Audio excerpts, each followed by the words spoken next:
Evidentemente que nós temos alguns avisos, 2 ou 3 avisos gerais para fazer, e vamos fazê-lo logo no início, e depois continuamos com a reunião da cerimônia batismal. Vamos orar. Nosso Deus, nosso Pai, em nome de Jesus, aqui estamos, Senhor, na Tua presença, Senhor, reunidos na Tua casa para adorar o Teu santo nome.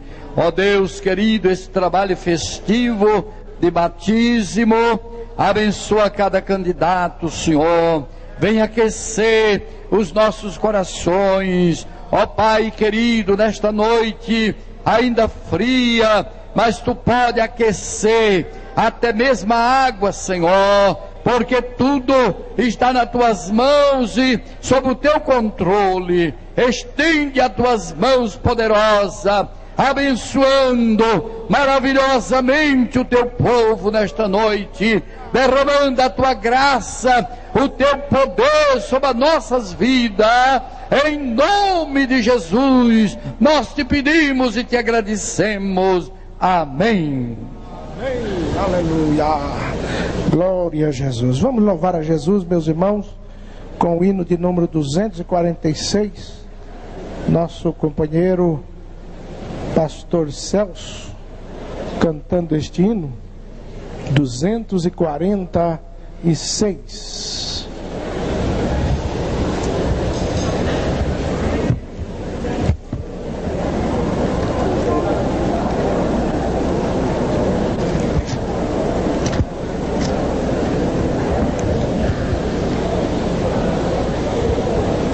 Meus irmãos, vamos adorar o Senhor. 246. Você que está sentado perto de alguém que não tem a harpa, peça para que cante com você. Ceda aí gentilmente a sua harpa, para juntos louvarmos o Senhor Jesus. Não deixe de cantar, é muito bom louvar. Quantos aqui tem motivo para adorar o Senhor nessa noite? Então abra a sua harpa e vamos adorar ao Rei e Senhor da nossa vida.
Muita coisa passa e você não imagina que vai chegar esse tempo de dizer, ó, 25 anos passaram-se e eu estou aqui. Isso é emocionante, viu, irmão? Eu me emociono, sabe? Eu sinto aquela emoção, porque não é brincadeira uma coisa dessa, né? Nós precisamos fazer uma oração especial, né, irmão? Nós precisamos fazer uma oração especial. Nós precisamos fazer um cumprimento especial, né? Eu creio que o pastor Joel, não porque é meu pai, mas ele é mais pai de vocês do que meu, porque ele esteve muito mais anos junto de vocês do que junto a mim. Ele cuidou muito mais anos de vocês do que de mim. Porque eu saí de casa com 13 anos de idade e depois só voltei para perto dele aqui para cá agora com 50 anos. E vocês ficaram mais perto dele do que eu. Vocês conhecem ele mais do que eu. E pode dizer, atestar como o apóstolo Paulo falou a Timóteo: procura apresentar-te a Deus como obreiro aprovado, que não tem do que se envergonhar, que maneja bem a palavra da verdade. Não é isso, irmão? Eu creio que está diante de vocês um homem de Deus há 25 anos que não tem do que se envergonhar e que tem dado uma lição de humildade para todos nós nesses últimos anos. Uma lição de humildade, porque falar de humildade é muito fácil. Agora, ser realmente humilde é outra coisa. Como vocês podem observar, ele não preside mais essa igreja de uma forma administrativamente. é um presidente emérito,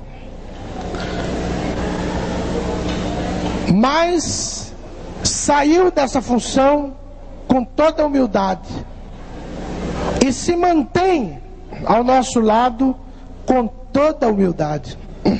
É meu pai, poderia prevalecer disso, tomando atitudes que talvez eu nem pudesse contestar, mas não o faz. Em todos os momentos está a se informar, a pedir autorização, a conversar, a dialogar sobre os assuntos e assim por diante. Não tem atrapalhado em nenhum momento a nossa administração. Eu fico admirado. Eu tenho dito a muitas pessoas por onde tem passado que falar de humildade é uma coisa, mas agir com humildade é outra coisa. E chega um momento em que o homem de Deus precisa ser humilde, e aí é a hora para saber se é humilde mesmo, não é verdade? Então nós temos aqui 25 anos de vida ministerial diante de vocês. Eu gostaria de convidar o pastor Joel para chegar aqui, pastor Heleno, pastor Gerson, os mais velhos, pastor Cício está aqui, para chegar até aqui, pastor Orlando, vem aqui, Mô Luiz, o senhor é da velha guarda, Mô Olavo, traz Mô Olavo para cá, daquele tempo, né? Tem mais algum outro aí daquele tempo? Que está, pastor Bruno, chega aqui, nós vamos agradecer a Deus, Mô Orlando está aqui. Tem mais alguém aí daquele tempo? Irmão Secom ali, pode chegar, não é? Nós vamos orar, a igreja coloque-se em pé. A igreja coloque-se em pé. Pastor Joel está aqui, de joelhos dobrados, e nós vamos agradecer a Deus por esses 25 anos, esperando mais anos na presença de Deus juntamente conosco. Oremos, toda a igreja levanta a mão na direção aqui e vamos orar, meus irmãos. Pastor Cícero, com a palavra. Ok, oremos.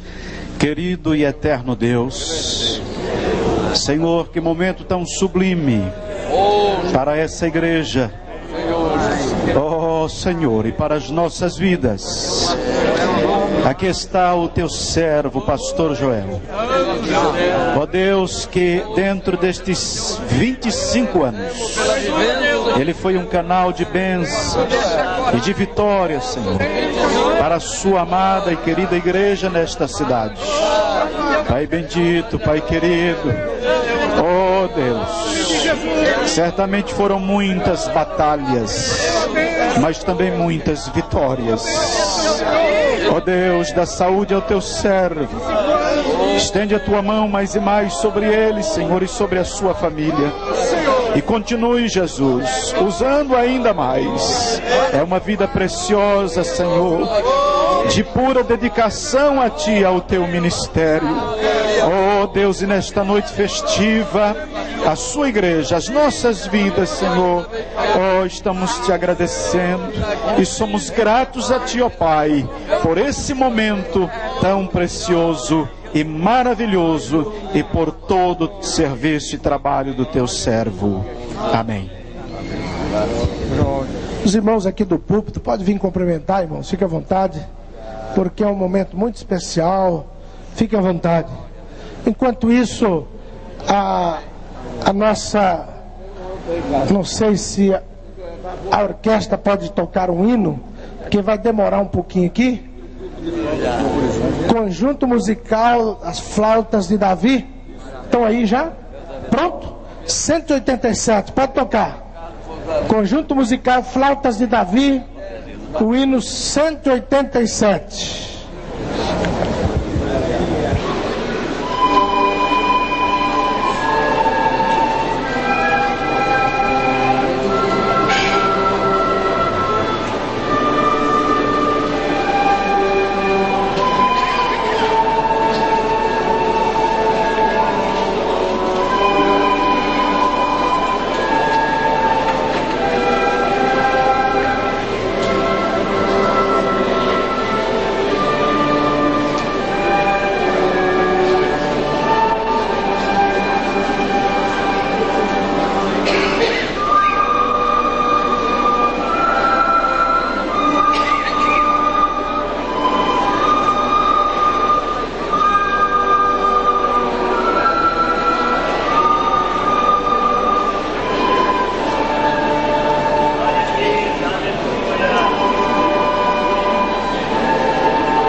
onde lemos assim: que diremos, pois?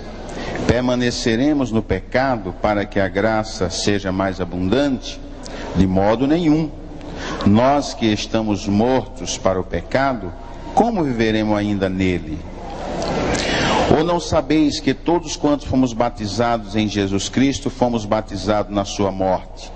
De sorte que fomos sepultados com ele pelo batismo na morte, para que, como Cristo ressuscitou dos mortos para a glória do Pai, assim andemos nós também em novidade de vida.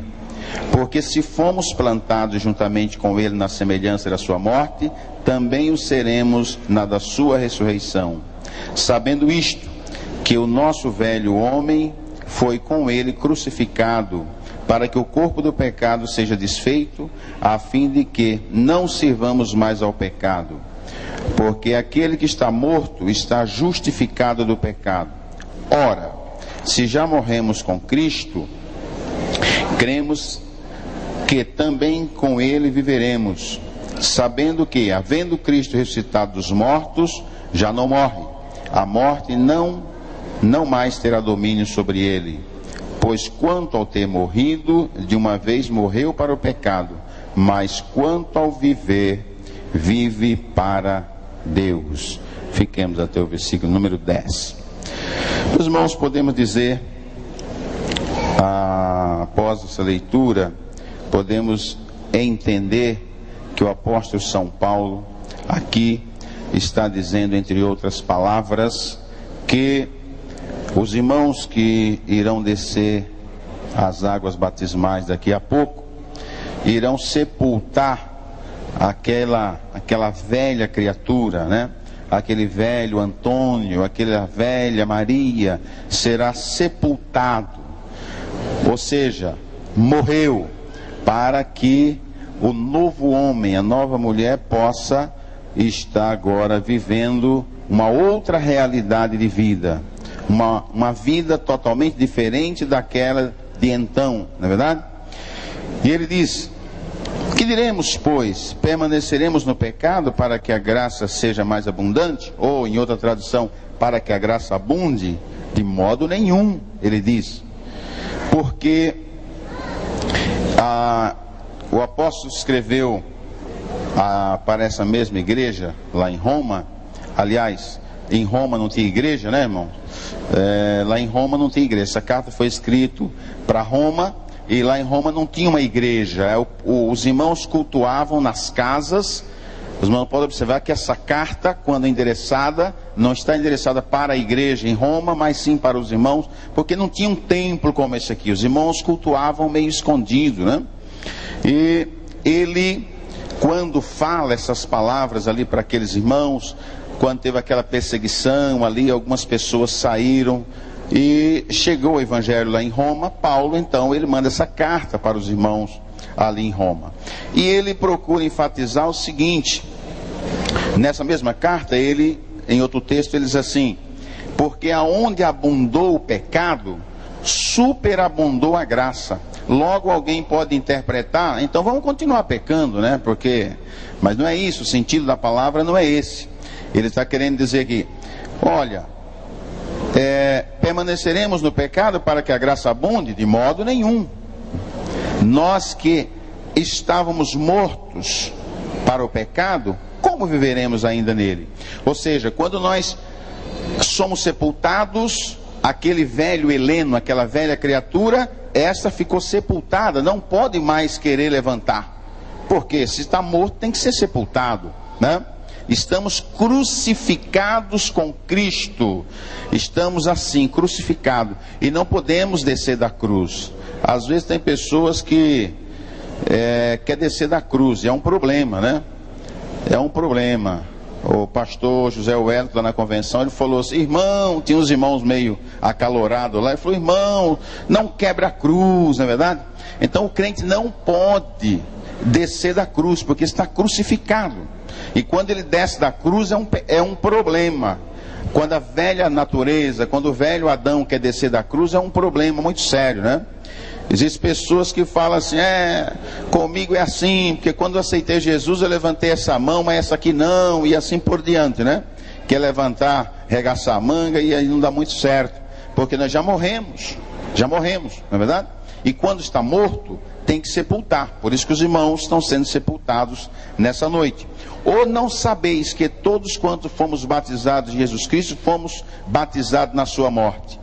De sorte que fomos sepultados com ele pelo batismo na morte, para que, como Cristo ressuscitou dos mortos pela glória do Pai, assim andemos nós também em novidade de vida, não é verdade? Fomos plantados, fomos sepultados com ele, e agora a vida que vivemos na presença do Senhor.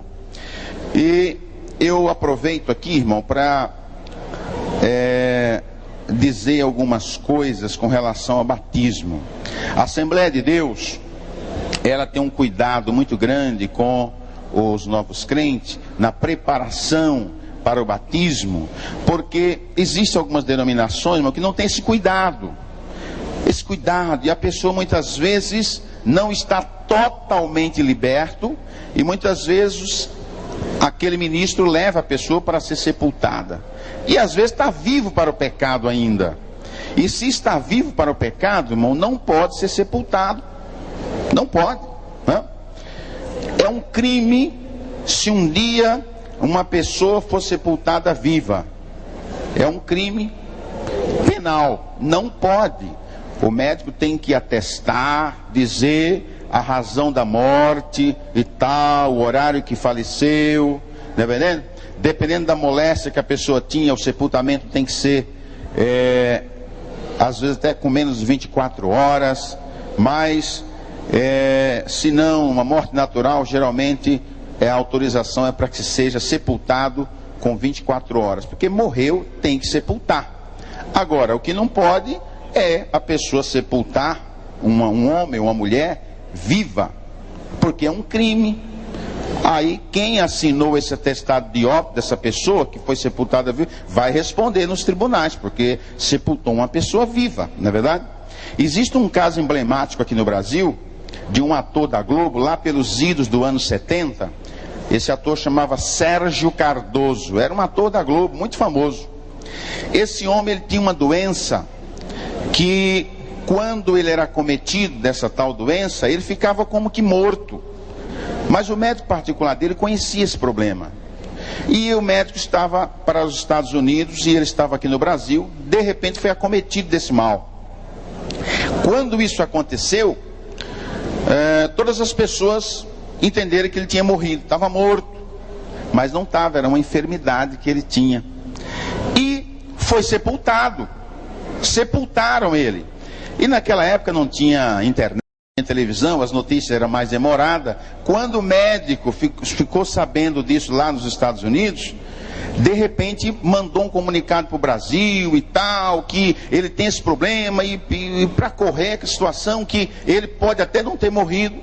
E quando abriram a sepultura dele, ele tinha voltado, e aí levantou a mão, estourou o vidro do caixão e depois morreu. Aí morreu mesmo, né? Porque lá de baixo. Então isso é um crime, não pode sepultar a pessoa viva. O que nós queremos dizer com isso? Que o ministro que sepulta um candidato vivo para o pecado também comete um crime espiritual, comete um crime danoso. Se o candidato não está liberto, se o candidato ainda toma lá uma biritinha, ainda dá uma pitadinha, ainda faz algumas coisas, mas não está totalmente liberto, é melhor espera um pouquinho mais, até que Jesus possa fazer uma libertação total e completa, e aí sim, você sepulta aquele candidato, porque ele definitivamente morreu para o pecado, não é verdade? Vai sair ele das águas uma nova criatura, para viver na presença de Deus. Mas eu tenho certeza que os irmãos que aqui estão, são todos libertos, estão todos na presença do Senhor, foram muito bem ensinados pelos seus dirigentes, seus pastores, não é verdade? Então o versículo 9 diz: sabendo que, havendo Cristo ressuscitado dos mortos, já não morre, a morte não mais terá domínio sobre si. Porque nós encontramos na Bíblia, irmão, outras ressurreições, que podemos chamar de ressuscitação, né? Porque eles voltaram a morrer. Foi o caso lá da filha de Jairo, foi o caso de Lázaro, entre outros. Eles foram ressurretos, mas voltaram a morrer. Então vamos chamar de ressuscitação. Mas com Jesus é diferente. Ele é a primícia dos que dormem. E também, irmãos, é o que acabamos de ler, sabendo que como ele já venceu a morte não mais terá domínio sobre ele. Então nós um dia também podemos dizer, conforme o apóstolo São Paulo escreveu na primeira carta aos Coríntios, capítulo 15, e vamos até desafiar a morte, dizendo: onde está, ó morte, o teu aguilhão? Onde está, ó inferno, a tua vitória? Não é verdade? Mas por enquanto estamos nesse corpo tangível, mas espiritualmente falando, fomos mortos, sepultados e agora ressurretos após o batismo, para viver em novidade de vida, da glória a Jesus, irmãos, e engrossar a fileira dos santos rumo aos céus, né? Que Deus abençoe e que o Espírito Santo do Senhor possa continuar nos dirigindo, nos guardando, a sua igreja, todo o ministério, Pastor Levi e todos os obreiros que aqui estamos trabalhando com um único objetivo, irmãos: esvaziar o inferno e encher os céus de crentes salvos, lavados no sangue de Jesus. Deus abençoe. Amém. Maravilha. 2 irmãos e 2 irmãs.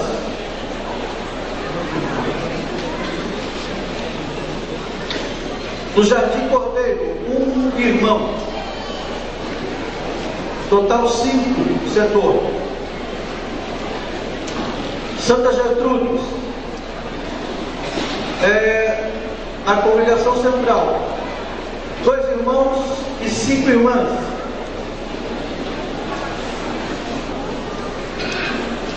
E Jardim Paulista, 1 irmão e 1 irmã, total 9.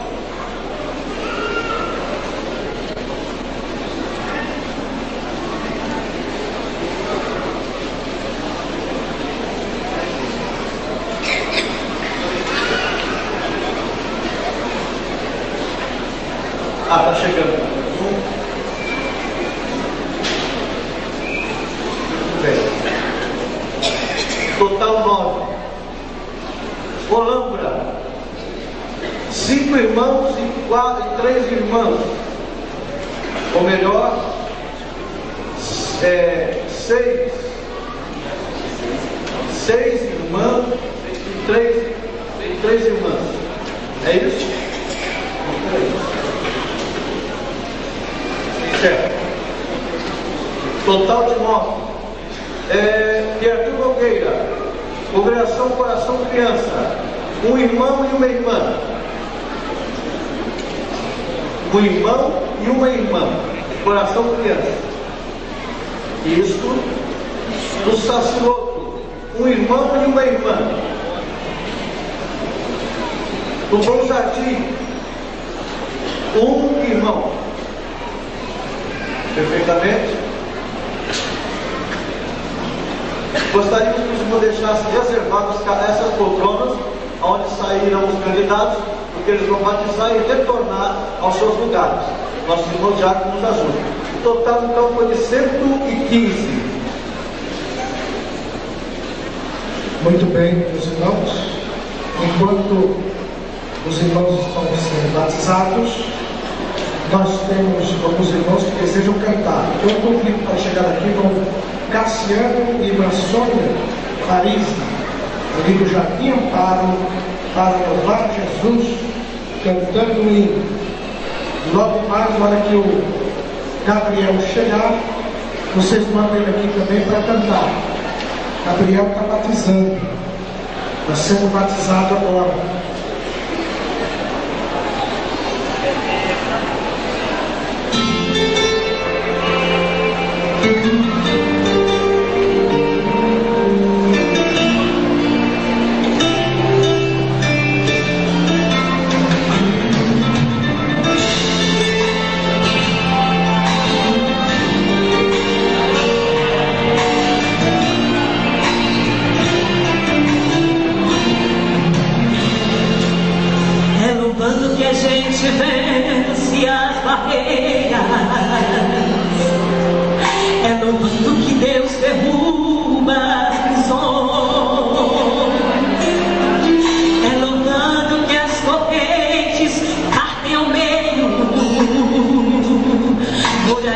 cai ao chão.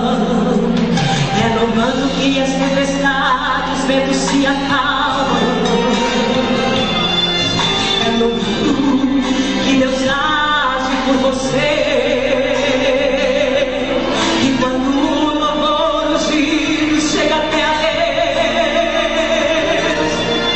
Ele recebe e manda bênção para os filhos seus. É nesta hora que os demônios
Oremos. Maravilhoso Deus, nosso Pai, te louvamos, Senhor, e te agradecemos por esse momento. Nós estamos na tua casa, na tua presença. Aqui temos, Senhor, acompanhado mais esses soldados que ingressam no teu exército. Agora, meu Deus, estaremos entrando no trabalho de Santa Ceia, Senhor. Venha abençoar cada um dos teus filhos, venha abençoar meu Senhor Pretor desta noite, fala conosco, dá-nos a tua bênção, Senhor, que nós te pedimos e desde já nós te agradecemos, em nome de Jesus. Amém.